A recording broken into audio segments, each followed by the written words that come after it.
Magandang araw mga ka-Alfonsinos. Ako nga pala si Seminarista Mark Jan San Andres mula sa Diocese ng Gumaca. Ako po ang inyong makakasama sa araw na ito upang bigyan tugon ang inyong mga katanungan. At sa pagkakataon pong ito, ang magtatanong po sa atin ay si Miss Althea Clavita mula sa bayan ng Pami, Laguna. Hi! My name is Althea A. Clavita, a communication arts student at University of the Philippines, Los Baños. I am also a member of Missionary Families of Christ Youth. So, my only question is, bakit po bawal mag-asawa ang mga pare sa simbahang Katolika? Salamat po sa iyong binahaging katanungan, Miss Althea Clavita. Bakit nga ba bawal mag-asawa ang mga pari? Ang pari ay may sinumpaang tungkulin na paglilingkuran niya ng buo ang Diyos at ang simbahan.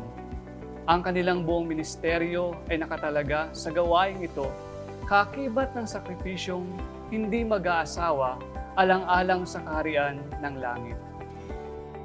Ayon sa Katesismo ng Simbahang Katolika o CCC number 1579, lahat ng inordena na ministro ng Simbahang Katolika, maliban sa permanenteng mga diakono, ay karaniwang pinili mula sa kalalakihan na may pananampalataya, namumuhay ng matuwid, at may balak na manatiling walang asawa, alang-alang sa kaharian ng langit.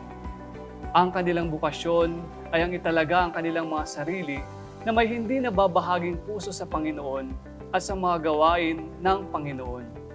Buong buo na ibinabahagi ang kanilang sarili sa Diyos at sa mga tao.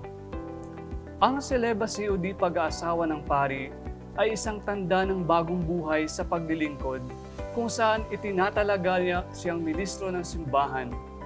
Tinatanggap ng may kagalakan sa puso na hindi mag-aasawa upang ipahayag ng maningning ang kaharian ng Diyos.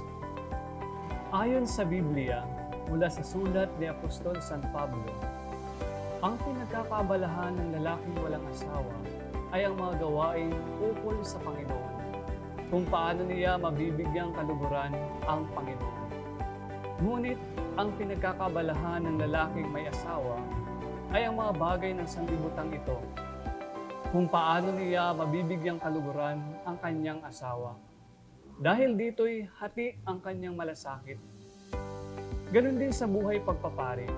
Kinakailangang isuko ng pari ang isa alang-alang sa isa.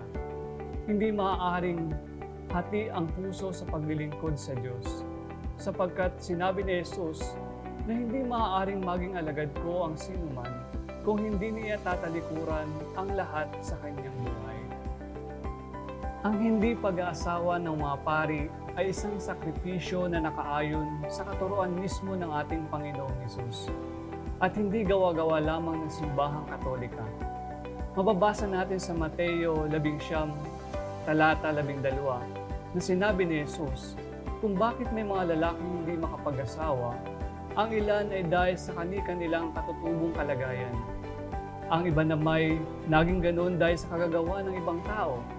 Mayroon namang hindi nag-aasawa alang-alang sa kaharian ng langit. Dapat itong gawin ng taong nakakaunawa sa katuroang ito. Ang Panginoong Hesus mismo'y hindi nag-asawa.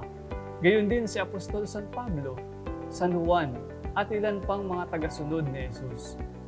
Hindi masama ang mag-asawa. Ngunit kung kaya namang magsakripisyo o magpigil sa sarili at huwag mag-asawa, lalong mas mabuti. Dahil dito'y lalong may bibigay ng buo ang sarili sa ministeryo.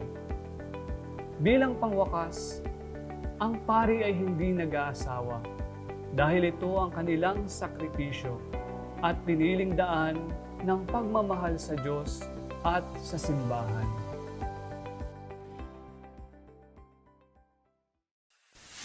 Ngayon, alam niyo na. Kung nagustuhan nyo ang video na ito at para sa ibang katanungan tungkol sa ating pananampalataya, maaari kayong mag-comment, like, and share, and subscribe sa ating YouTube channel. Hanggang sa muli mga ka-Alfonsinos, paalam!